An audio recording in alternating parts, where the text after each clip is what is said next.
الرحمن الرحيم الحمد لله رب العالمين দরবারে অসংখ্য শুকর ও সুজুদ যে মহান রব্বুল আলামিন আমাদেরকে পবিত্র জুমার সালাত আদায়ের উদ্দেশ্যে মসজিদে আসার তৌফিক দান করেছেন। এজন্য রব্বে কারীমের দরবারে কৃতজ্ঞতা আদায় করি আলহামদুলিল্লাহ।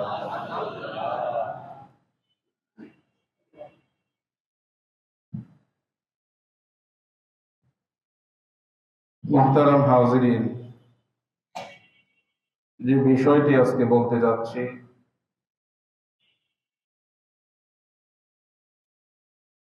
মৌলিকভাবে এবং সামগ্রিকভাবে আমাদের ঈমানের দাবি হলো এই, রব্বুল আলামিন তিনি যেমন সুন্দর, তার বিধিবিধান গুলোও সুন্দর।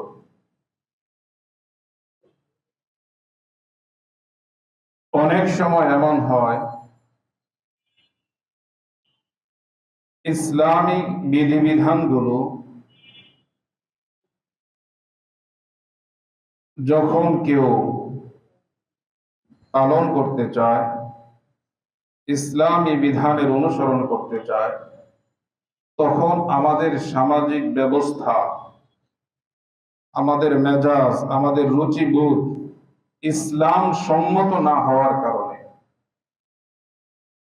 সেটাকে আমরা ভালোবাসার, হৃদ্যতার, ঐক্যের পরিপন্থী মনে করি। প্রকৃত অর্থে ইসলামের আদর্শ সেটাই সুন্দর। প্রকৃত সুন্দর বলতে কি বোঝায়? প্রকৃত সুন্দর বলতে বোঝায় যার পরিণামটাও সুন্দর হয়, অর্থাৎ পরিণামে শেষ পর্যন্ত যেটা সুন্দর সেটাই প্রকৃত সুন্দর। সাময়িক সৌন্দর্যের পিছনে পড়ে পরিণাম যদি অসুন্দর হয় তাহলে সেটাকে সুন্দর বলা হয় না। ইসলাম এমন এক জীবন ব্যবস্থা, রব্বুল আলামিনের পক্ষ থেকে নির্দেশনা হলো এই যে উদখুলু ফিস সিলমি কাফা, ইসলামকে তুমি মানবে তাহলে ইসলামকে পরিপূর্ণভাবে মানতে হবে।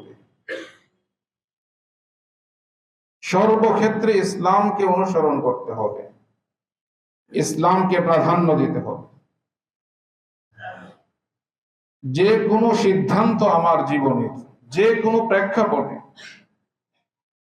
সেটা ইসলাম যে সিদ্ধান্ত দিয়েছে, যে দিক নির্দেশনা দিয়েছে সেটাই আমাকে গ্রহণ করতে হবে।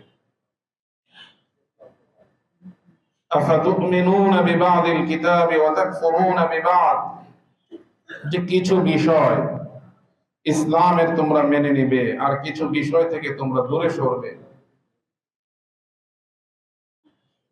ইসলাম এমন কোন ধর্ম না যে এখান থেকে তোমাদের যেটা পছন্দ সেটাই শুধু গ্রহণ করো, আর যেটা তোমরা তোমাদের সমাজে বা তোমাদের মাঝে তোমাদের বিকৃত রুচিতে ধরে না সেটাকে তোমরা পরিহার করো।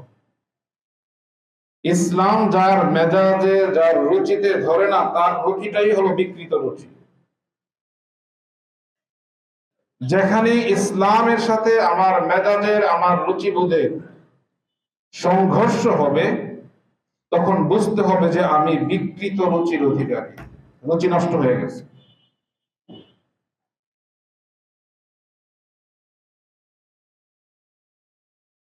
এজন্য মুহতারাম হাজরিন, বর্তমান সময়ে পারস্পরিক যে সংঘাত, বিবাদ, বিসংবাদ, হিংসা, বিদ্বেষ, মারামারি, কাটাকাটি, খুনাখুনি, মুহতারাম হাজরিন, এর অন্যতম কারণ হলো আমাদের জীবনে ইসলামের অনুপস্থিতি। আর এই ঝগড়া বিবাদের মৌলিক যে সকল বিষয় দেখা যায়, এর মধ্যে অধিকাংশই অর্থ, জায়গা জমি, এগুলো নিয়েই মানুষের মধ্যে ঝগড়া বিবাদ এর প্লাবন প্রবাহিত হচ্ছে। আইন আদালতে যদি দেখা যায়, তাহলে বোঝা যায় যে বর্তমান আমাদের সমাজের কি অবস্থা, যদিও সেটা যথার্থ না। কারণ সকল ঝগড়া বিবাদী, সকল বিষমবাদী আদালত পর্যন্ত পৌঁছায় না,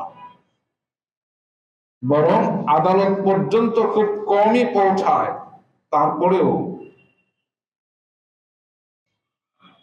মুহতারাম হাজরিন, কারণ আদালতের পিছনে দৌড়াতে হলে সময়ের অপচয়, অর্থের নির্দয় ব্যবহার, যার কারণে অনেক মানুষ আদালতের দরগোড়া পর্যন্ত যেতে প্রস্তুত নয়।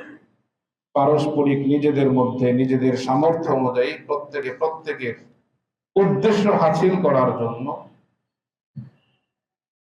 সামাজিক ভাবে হোক, পারিবারিক ভাবে হোক, সমাধানের চেষ্টা সাধ্য অনুযায়ী করতে থাকে। মুহতারাম হাজরিন,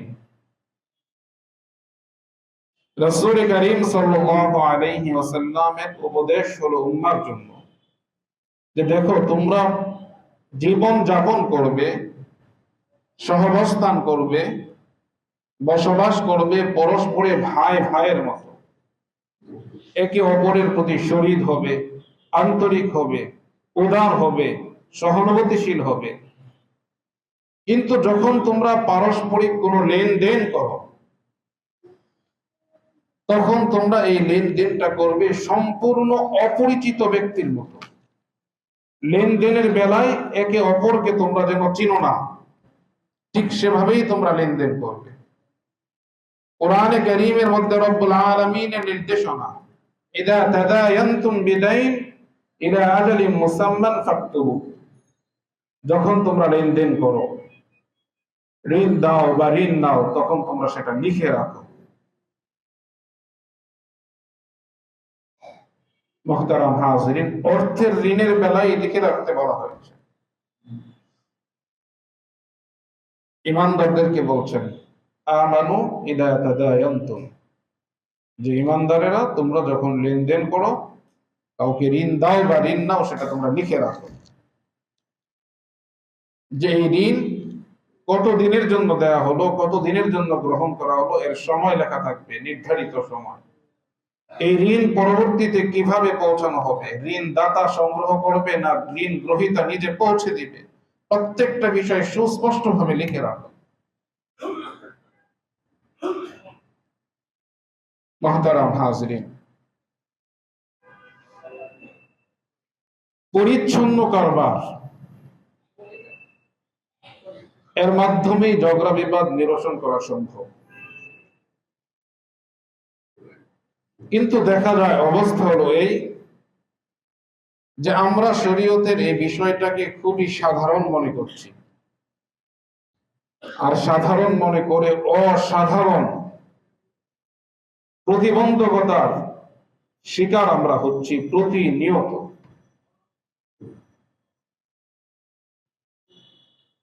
ইসলামের এটি একটি মৌলিক বিধান।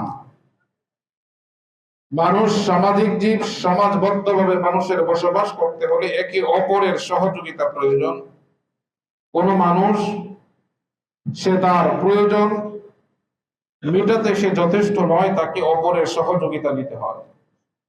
তো সুতরাং পারস্পরিক জীবনের মাধ্যমেই মানুষ দুনিয়ার জীবনটা যাপন করবে। তো এই ক্ষেত্রে শরীয়তের যে মূল নীতি, যে রূপরেখা, এটা সাধারণ কোনো বিষয় নয়, বরং এই সমাজের শান্তি, এই সমাজের স্থিতি শৃঙ্খলা, এগুলো রক্ষার জন্য আর কোনো বিকল্প নেই। সাধারণভাবে সমস্যাগুলো কিভাবে হয়, এর দু একটি উপমা দিচ্ছি। যে দেখেন, কয়েক ভাই মিলে একসাথে ব্যবসা করবে, অথবা পিতা পুত্র একসাথে ব্যবসা করছেন। কিন্তু এই যে একের অধিক লোক একই ব্যবসায় শরিক, একই সাথে ব্যবসা করছেন, আপন ভাই 2 জন 4 জন 5 জন, বা পিতা এবং পুত্র একসাথে ব্যবসা করছেন, এই ব্যবসার শরীয়তের নির্দেশনা কি? এই বিষয়টা আমরা খেয়াল করি না। না করার কারণে পরবর্তীতে এর পরিণামে দেখা যায় ভয়াবহ এক অবস্থার সৃষ্টি হয়। ভাই ভাই ছিল, একে অপরের শরীক ছিল, কিন্তু দেখা যায় যে পরিণামে শেষ পর্যন্ত গিয়ে পারস্পরিক সম্পর্ক আর ঠিক থাকে না, পিতা পুত্রের সম্পর্ক আর স্বাভাবিক থাকে না।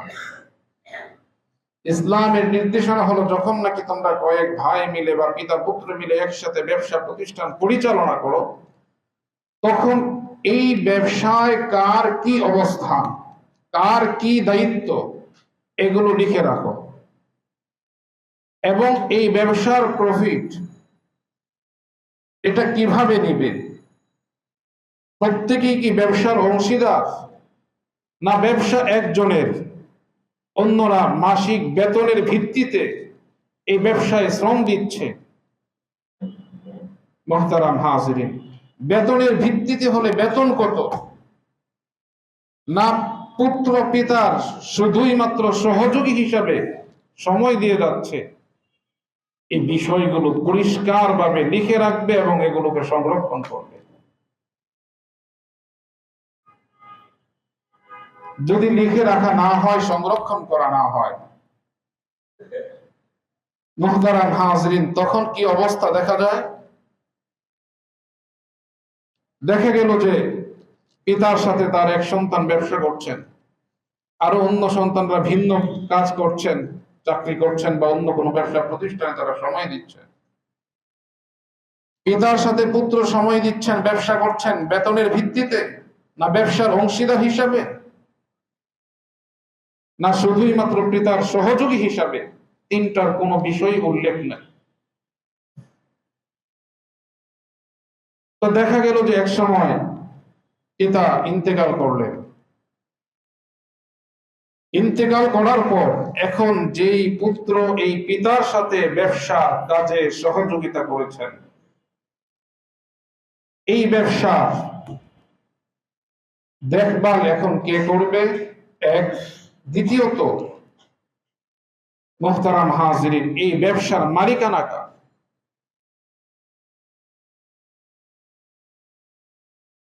তখন দেখা যায় যে স্বাভাবিকভাবে অনেক বড় এক ফিতনার সৃষ্টি হয়। কোনো বিষয় লেখা নেই, অন্য ভাইয়েরা তারা নিজেরা নিজেদের মতো ব্যবসা করে বা চাকরি করে তারা প্রতিষ্ঠিত। এখন যেহেতু ব্যবসা বাবার ছিল, এখানে কোনো বিষয় লেখা নেই যে সে ব্যবসার অংশীদার, অথবা বেতনের ভিত্তিতে সে কাজ করেছে, অথবা সহযোগী হিসাবে কাজ করেছে। তো সুতরাং এখন এই ব্যবসা যেহেতু বাবার, অন্য ভাইয়েরা তো সমান অংশীদার হবে, এটাই স্বাভাবিক। বেতনের ভিত্তিতে যদি কাজ করে থাকে, তাহলে সেই বেতনটা লিখে রাখা উচিত ছিল, এবং এই কথাও লিখে রাখা দরকার ছিল যে সে বেতনের ভিত্তিতে শুধুমাত্র কাজ করছে, ব্যবসার অংশীদার সে নয়। এই ব্যবসার অংশীদার নয়, তার এই শ্রম সেটা শুধুই মাত্র বেতনের ভিত্তিতে। মুহতারাম হাজিরিন, এখন পরিস্থিতি হলো এই, আমাদের সমাজের মধ্যে আমরা যে বিষয়টা দেখি, বা এই মহল্লার কথাই বলছি, বাবাও দুনিয়া থেকে চলে গিয়েছেন, সন্তান অভিযোগ করেছেন ওই সন্তানও দুনিয়া থেকে চলে গিয়েছেন, যে সারা জীবন আমি আমার বাবার সাথে শ্রম দিয়েছি, বাবার ব্যবসা প্রতিষ্ঠান আমি চালিয়েছি, কিন্তু যখন বাবা চলে গেলেন তখন এই ব্যবসার ভাগ বাটোয়ারা সকলে সমানভাবে, এটা কোনো অবস্থাতেই সন্তান মেনে নিতে পারেন না। মুহতারাম হাজিরিন, অভিযোগ বাবার দিকে, এটা তো শুধু বাবার দিকে অভিযোগ করাটাই যথেষ্ট নয়, বরং প্রাপ্ত বয়স্ক হিসাবে শরীয়তের এতটুকু ইলম, এতটুকু জ্ঞান অর্জন করা ফরজ ছিল ওই সন্তানের উপর, যে আমি যে কাজ করছি, আমার এখন যে দায়িত্ব, এই দায়িত্ব পালনের যতটুকু পরিমাণ ইলমের প্রয়োজন, এই ইলম অর্জন করা তার জন্য ফরজ ছিল। এখন এই প্রশ্ন যদি কেউ উঠায়, পিতার সাথে সন্তান ব্যবসায় সময় দেয়, সন্তান যদি পিতাকে বলে যে আপনার এই ব্যবসায় আমাকে অংশীদার হিসাবে যোগ করুন, তখন পিতা অবস্থাটা হলো এই যে ভাববে যে এখনই ভাগ চাও। মুহতারাম হাজরিন, আমাদের সমাজের মানুষের দৃষ্টিভঙ্গি হলো এই, মেজাজ রুচি হলো এই, অথচ ইসলাম এটা বলে না। ইসলাম বলে পরিষ্কার করো তোমার এই সন্তান তোমার সাথে সময় দিচ্ছে, সে কি ব্যবসার অংশীদার কিনা। যদি অংশীদার হয় তাহলে ইসলামের প্রথম শর্ত হলো এই, অবশ্যই তাকে কিছু ইনভেস্ট করতে হবে। সেটা এভাবেও হতে পারে পিতা তাকে নগদ কিছু অর্থ দিবে, সেই অর্থের ভিত্তিতে এই ব্যবসার কত পার্সেন্ট এর মালিকানা তার সেটা নির্ধারিত হবে এবং সেটা লিখিত থাকবে।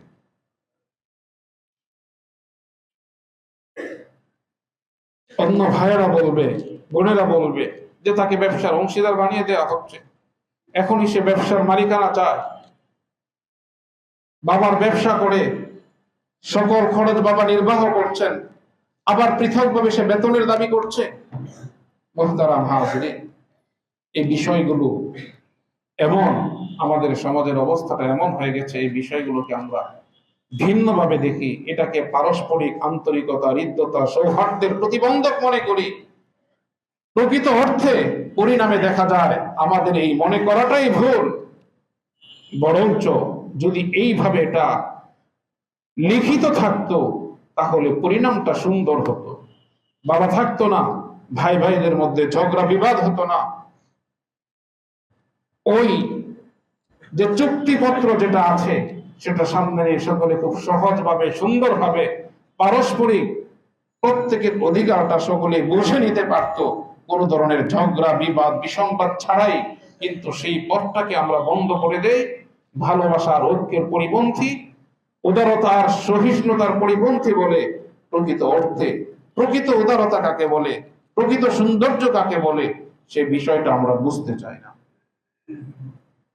না চাওয়ার পরিণাম হলো এই, পরবর্তীতে দেখা যায় পারস্পরিক ঝগড়া বিবাদ দেখেই থাকে এবং কাল থেকে কালান্তর এটা চলতে থাকে, দিন যেতে থাকে, এটা বাড়তে থাকে। মুহতারাম হাজরিন, এটা সহজ হয় না, এটা স্বাভাবিক হয় না। তৃতীয় কোন পক্ষের যদি দ্বারস্থ হওয়া হয়, মুহতারাম হাজরিন, এমন গ্রহণযোগ্য কোন উপায় খুঁজে বের করা অনেক অনেক অনেক কঠিন, যে সকলের নিকটই সেটা গ্রহণযোগ্য হবে এবং সকলেই সমানভাবে সিদ্ধান্তটাকে মেনে নিবে। অবস্থা এমন হয় প্রত্যেকেরই মনে হয় যেন আমি যেন ঠকে যাচ্ছি। এমন সকলের কাছে গ্রহণযোগ্য সিদ্ধান্ত দেওয়া সেটা অত্যন্ত দুরূহ, অত্যন্ত কঠিন হয়ে দাঁড়ায়। এই কঠিনটা কেন হলো? এজন্য হলো যে শুরুতেই ইসলামের যে নির্দেশনা ছিল, ইসলাম যে বিধান জারি করেছিল, সেটাকে পাশ কাটিয়ে আমি, আপনি, আমার, আপনার মেজাজ আর রুচির প্রাধান্য দিয়ে, আমার আপনার চিন্তা চেতনাকে প্রতিষ্ঠিত করতে গিয়ে ইসলামকে উপেক্ষা করে চলছি নিজের মন মতো। পরিণামে দেখা গেল রব্বুল আলামিনের যে সিদ্ধান্ত ছিল, সেই সিদ্ধান্ত থেকে ফিরে আসা, সেই সিদ্ধান্তকে উপেক্ষা করার কুফল স্বরূপ আন্তরিকতা আর হৃদ্যতার পরিবর্তে হিংসা, বিদ্বেষ, ঘৃণার শত্রুতা নিয়েই দুনিয়াতে থাকতে, একে অপরের দিকে তাকাতে পারে না, এক বাসায় থাকতে পারে না, এক এলাকায় থাকতে পারে না, এলাকা পর্যন্ত পরিবর্তন করে ভিন্ন কোন স্থানে চলে যায়। মুহতারাম হাজিরিন, এত কঠিন থেকে কঠিন অবস্থার সৃষ্টি হয় শুধুমাত্র এই।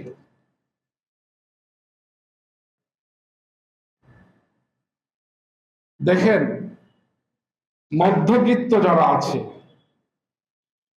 দেখা গেল যে অবস্থা এমন, মধ্যবিত্তরা পারস্পরিক মিলে 2 জন 4 জন, তারা সকলে মিলে সম্মিলিতভাবে একটি বাড়ি করবে। এখন বাড়ি করতে গিয়ে বাবা আছেন, তিনি বাড়ির কাজ করছেন, সন্তানরা তারাও ব্যবসা বাণিজ্য বা চাকরি নকরি করে প্রত্যেকের সামর্থ্য অনুযায়ী তারা সেখানে অংশগ্রহণ করে। এই অংশগ্রহণের বেলায়ও এই বিষয়গুলো পরিষ্কারভাবে লিখে রাখা জরুরি যে আমি যে অর্থ বাড়ি নির্মাণে দিচ্ছি, আমার এই অর্থটা আমি কি হিসাবে দিচ্ছি? বাবাকে ঋণ হিসাবে দিচ্ছি, সেটা লিখে রাখতে হবে। অথবা এটা বাবাকে আমি হাদিয়া হিসাবে দিচ্ছি, নাকি এটা আমি বাড়ির অংশীদার হিসাবে দিচ্ছি, যে পরিমাণ অর্থ আমি দিচ্ছি, যে বাড়ির এত পার্সেন্টের মালিকানা আমি দিচ্ছি। প্রত্যেকটা বিষয় সুস্পষ্টভাবে লিখে রাখা, এটাই ইসলামের নির্দেশ। এখন দেখা যায় যে মুহতারাম হাজিরিন, সমস্যা হয় কোথায়? যখন আস্তে আস্তে সময় গড়াতে থাকে। ছিল খুবই সামান্য, খুবই সাধারণ, মূল্য ছিল খুবই কম, কিন্তু সময়ের ব্যবধানে সেটা মাটি থেকে হেরা হয়ে গেল। তখন দেখা যায় এর মধ্যে ফিতনা আসে, এর মধ্যে শত্রুতার ঘৃণার সৃষ্টি হয়।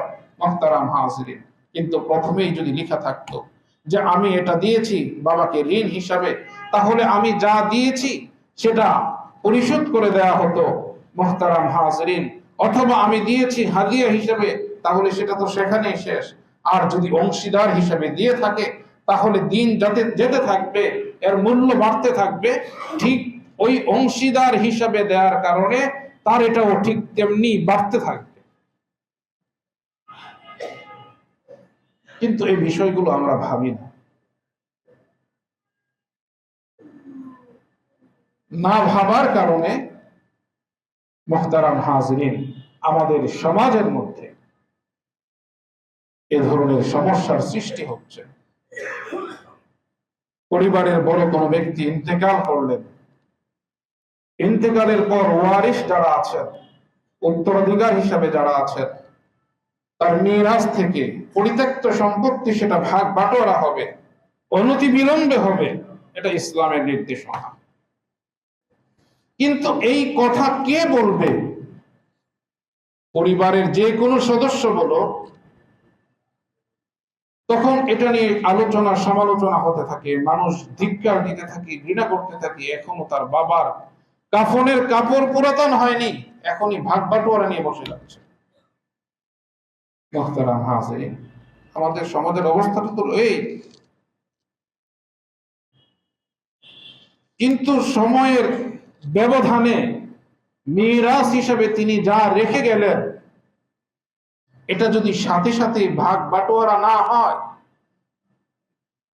তাহলে দিন যাবে, ওয়ারিশ বাড়তে থাকবে, এক ধরনের ঝামেলা। দিন যাবে, তিনি যা রেখে গেছেন সেগুলো মূল্য বৃদ্ধি পাবে, সেখানেও ঝামেলা। ইসলাম তো বলে এই যে না, যখন কেউ ইন্তেকাল করলো, তার দাফন কাফন সম্পন্ন হলো, সুতরাং তার ওয়ারিশ উত্তরাধিকার যারা আছেন, অনতি বিলম্বে সেটা সম্পূর্ণভাবে ভাগ বাটোয়ারা করে নেবে, যাতে করে পরস্পরে কোনো ধরনের ঝগড়া বিবাদের সৃষ্টি না হয়। কিন্তু এই বিষয়টা আমরা করি না। পারস্পরিক আন্তরিকতার দোহাই দিয়ে, হৃদ্যতার ভালোবাসার দোহাই দিয়ে, যেন আমাদের পরস্পরের যথেষ্ট আন্তরিকতা আছে, আমাদের পারস্পরিক যথেষ্ট হৃদ্যতা আছে, আমাদের মধ্যে কিছু হবে না। মুহতারাম হাজিরিন, এটা চরম মিথ্যা। যেখানে রব্বুল আলামিনের বিধান অনতি বিলম্বে ভাগ বাটোয়ারা করা, তার উপর কোন ধরনের যুক্তি খাড়া করা, এটা শয়তানি। কোন ধরনের যুক্তি খাড়া করা এটা কোন অবস্থাতেই গ্রহণযোগ্য নয়। মা কানা লিমুমিনিন ওয়ালা মুমিনাতিন ইযা কাদাল্লাহু ওয়া রাসূলুহু আমরা আইয়াকুনা লাহুমুল খিয়ার। রব্বুল আলামিনের পক্ষ থেকে, রাসূল করিম সাল্লাল্লাহু আলাইহি ওয়াসাল্লামের পক্ষ থেকে যখন কোন সিদ্ধান্ত আসে, কোন ফয়সালা আসে, সেটার উপর কোন ধরনের খোঁড়া যুক্তি দিয়ে সেটাকে উপেক্ষা করা, এর কোনো সুযোগ নেই, কোনো অধিকার নেই। মুহতারাম হাজিরিন, আমাদেরকে বুঝতে হবে বর্তমান সময়ে আমাদের দেশের যে পরিস্থিতি, আমাদের এই পরিস্থিতির দায় এখান থেকে মানুষের পারস্পরিক কলহ, অসন্তোষ, ঘৃণা, হিংসা, বিদ্বেষ, এগুলো তৈরি হয় নিজের কাছের মানুষ থেকে, দূরের মানুষ থেকে হয় না। যাদের সাথে আমার খুব আন্তরিকতা, খুব হৃদ্যতা আছে, যখন ইসলাম পারস্পরিক সম্পর্কের মাঝে অনুপস্থিত হয়ে যায়, তখন সেখান থেকে আস্তে আস্তে ঘৃণার উদ্রেক হতে থাকে, অসন্তোষের সৃষ্টি হয়। এটা হবেই, এটাই চিরন্তন। কারণ রব্বুল আলামিন ইসলামের মধ্যেই শান্তি রেখেছেন, ইসলামের মধ্যেই শৃঙ্খলা রেখেছেন। ইসলামকে উপেক্ষা করে শান্তির চেষ্টা করা এটা অসম্ভব, এটা কশ্চিনকালেও হবে না। যখন দেখা যায় এই পারস্পরিক সম্পর্কের দোহাই দিয়ে আমরা ইসলামের এই মৌলিক বিধানগুলোকে উপেক্ষা করি, স্বাভাবিকভাবে যে বিষয়টা দেখা যায়, মুহতারাম হাজিরিন, এই যৌথ পারস্পরিক সম্পর্ক আর এই লেনদেনের ক্ষেত্রে তখন মনে হয়, কেউ মনে করে যে অন্যজন সে কোনোভাবে আমার থেকে বেশি উপকৃত হচ্ছে, আমার থেকে বেশি উপকৃত হচ্ছে। বাহ্যিকভাবে প্রকাশ না করলেও ভিতরে ভিতরে জ্বলন শুরু হয়, অসন্তোষ শুরু হয়, ঘৃণা শুরু হয়। তখন সে মনে করে আমি বঞ্চিত হচ্ছি। দুই ভাই, চার ভাই একসাথে প্রতিষ্ঠান পরিচালনা করে এক ভাই বিবাহ করলো, খরচ তার বাড়লো। যেহেতু যৌথ ব্যবসায় বেতন লেখা নেই, কিভাবে ব্যয় তারা করবে সে বিষয়ের সুস্পষ্ট নীতিমালা নেই। প্রত্যেকের প্রয়োজন, যা প্রয়োজন সেটা খরচ করছে। এখন এক ভাই বিবাহ করলো, তার খরচ বেড়ে গেল। পরবর্তীতে দেখা গেল, মুহতারাম হাজরিন, সময় গড়ায়, সন্তান বড় হয়, তাদেরকে বিবাহ শাদী দিতে হয়, খরচের আকার আরো বাড়তে থাকে, আর অসন্তোষ ঠিক তেমনি দাবানলের মতো ভিতরে জ্বলতে থাকে। তো খুব বেশি দিন, দীর্ঘ সময় পর্যন্ত এটাকে চাপা দিয়ে রাখবে, এটা সম্ভব হয় না। তখন প্রত্যেকের আসরে বসে একে অপরের ব্যাপারে কুৎসা রটনা করতে থাকে, একে অপরের বিরুদ্ধে অভিযোগ করতে থাকে। মুহতারাম হাজিরিন, প্রত্যেকেই মনে হয় অবস্থা এমন যে আমি আমার প্রাপ্য অধিকার থেকে বঞ্চিত হচ্ছি। প্রত্যেকেই নিজেকে মনে করে আমি ঠকে যাচ্ছি, যার কারণে হিংসা, বিদ্বেষ, ঘৃণা সেটা উত্তর বাড়তেই থাকে। তো সেটাকে প্রশমিত করার কোন উপায় থাকে না, পরিণাম হয় খুব ভয়াবহ। মুহতারাম হাজিরিন, তো অধিকার থেকে বঞ্চিত হচ্ছি, এই ভাব, এই অনুভূতি বা এটা মনে করা, এটা বোঝা বা এটা বিশ্বাস করা কেন? এজন্য যে ইসলাম অনুপস্থিত ছিল এই প্রতিষ্ঠানের সূচনা লগ্নে। সুতরাং ইসলাম যেহেতু অনুপস্থিত ছিল, পরিণামে শান্তি আসবে না, এটাই চূড়ান্ত, এটাই চিরন্তন, এটাই বাস্তবতা, যার কুফর আমরা ভোগ করছি। অধিকার, মুহতারাম হাজিরিন, আর কর্তব্য, এটা একটা অপরটার পরিপূরক। কর্তব্য যখন পালন হবে, অধিকার স্বয়ংক্রিয়ভাবে এমনিতে আদায় হবে। আমার দায়িত্ব ছিল, আমার কর্তব্য ছিল, আমি একজন ইমানদার, আমি একজন মুমিন, আমি মুসলিম, আমি আল্লাহ বিশ্বাস করি, আল্লাহর কোরআনে বিশ্বাস করি, আমি আল্লাহর রাসূলের প্রতি ঈমান এনেছি। তো সুতরাং আমার সকল কাজ হবে ইসলামী নির্দেশনা অনুযায়ী। ইসলামকে উপেক্ষা করে আমার জীবনের কোনো সিদ্ধান্ত আমি নিতে পারি না, কোনো কাজের আমি সূচনা করতে পারি না। যখন আমি আমার আকীদা, আমার বিশ্বাসের পরিপন্থী কোন কাজ আমি করি, আর সেটা দিন দিন চলতে থাকে, বাহ্যিক দৃষ্টিতে আমি হয়তো নিজের সমৃদ্ধি দেখছি, উন্নতি দেখছি, কিন্তু পরিণাম তার খুব ভয়াবহ। বাহ্যিক দৃষ্টিতে যে উন্নতি আর সমৃদ্ধি দেখছি, সেই উন্নতি আর সমৃদ্ধি আমাকে শান্তি দিতে পারবে, আমি সুস্থির থাকতে পারবো না। অস্থিরতা, পেরেশানি আমাকে গ্রাস করবে। রব্বুল আলামিনের বিধান, রব্বুল আলামিনের ফয়সালা, রব্বুল আলামিনের ঘোষণা তাই, আ'রাদা আন যিকরি ফাইন্না লাহু মাঈশাতান দানকা। ইসলামকে উপেক্ষা করবে, কোরআনকে উপেক্ষা করবে, তাহলে আমি তার জীবনটা সংকীর্ণ করে দিব। আর আল্লাহ রাব্বুল আলামিন ওই সত্তা, ওই কুদরতওয়ালা, যিনি প্রাচুর্যের মধ্যেও মানুষের জীবনকে সংকীর্ণ করতে পারেন। আপনার অঢেল আছে, সহায় সম্পত্তির, অর্থবিত্তের ক্ষমতা, কোন ধরনের কমতি নেই, কিন্তু এই সকল কিছুর মধ্যেও আল্লাহ তাআলা আপনার জীবনকে সংকীর্ণ করে দিবেন।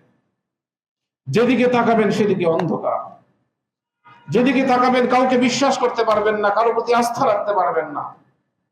মনে হয় যেন আমার ঘরের যারা আছে, আমার পরিবারের, তারাই আমার শত্রু, তারাই আমার বিনাশ চায়, তারাই শুধু আমাকে গ্রাস করবে। রব্বুল আলামিন ওই কুদরতওয়ালা, বাহ্যিক দৃষ্টিতে বাহ্যিক সকল সাজ সরঞ্জাম, ভোগ বিলাসিতার সকল আয়োজন আপনার আছে, তারপরেও সেগুলো ভোগ করার সুযোগ কিনে দিবেন রব্বুল আলামিন ওই কুদরতওয়ালা। এজন্য মুহতারাম হাজিরিন, আমাদের উচিত যে আমাদের জীবনের সকল ক্ষেত্রে সার্বিক সামগ্রিকভাবে ইসলামকে পরিপূর্ণরূপে প্রতিষ্ঠা করা। যদি ইসলামকে পরিপূর্ণরূপে আমরা নিজেদের জীবনে বাস্তবায়ন করতে পারি, রাসূল করিম সাল্লাল্লাহু আলাইহি ওয়াসাল্লামের সুন্নাহকে যদি আমরা আমাদের জীবনে আঁকড়ে ধরতে পারি, তাহলে আদালতের দরবারে আমাদের এত দৌড়াতে হবে না। একজন আরেকজনকে দেখলে চেহারা ঘুরিয়ে নিতে হবে না।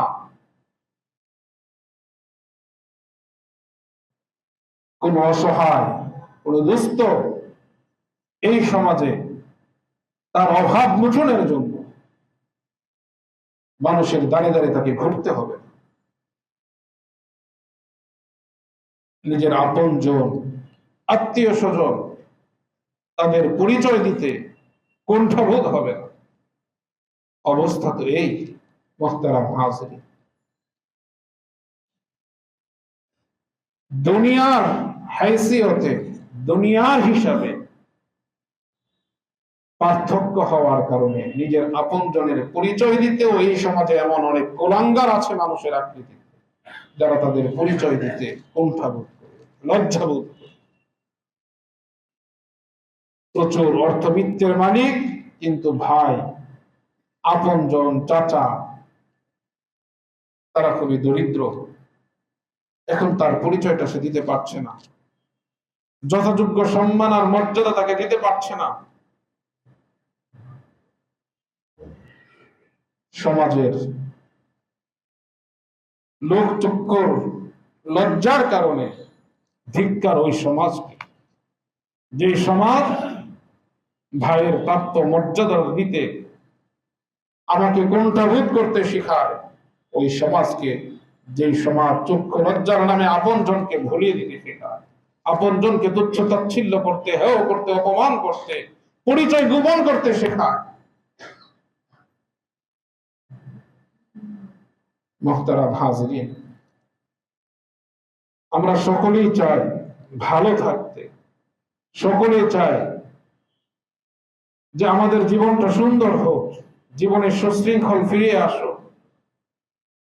তো শান্তি শৃঙ্খলা ফিরিয়ে আনতে হলে, জীবনটাকে নিরাপদ করতে হলে, জীবনের নিরাপত্তা পেতে চাইলে, নিজের অধিকার বুঝে পেতে চাইলে, আমাদের সকলের উচিত যে আমাদের জীবনের পরতে পরতে ইসলামকে পরিপূর্ণভাবে প্রতিষ্ঠিত করা। আমার ব্যক্তি জীবনটা আমার, আমি আমার ব্যক্তি জীবনকে ইসলামকে প্রতিষ্ঠা করি, ইসলামী নির্দেশনাগুলোকে প্রাধান্য দেই, ইসলামী বিধানটাকে পালন করি, রাসূলের সুন্নাহ অনুসরণ করি, তাহলে আস্তে আস্তে দেখা যাবে আমার পরিবার সুন্দর হবে, সমাজ সুন্দর হবে, সমাজের দৃষ্টিভঙ্গির পরিবর্তন হবে। মুহতারাম হাজিরিন, তখন আমাদের জীবনে শান্তি, শৃঙ্খলা, নিরাপত্তা সকল কিছু অবারিত হবে। রব্বুল আলামিন আমাদের সকলকে বোঝার তৌফিক দান করেন, আমলের তৌফিক দান করেন।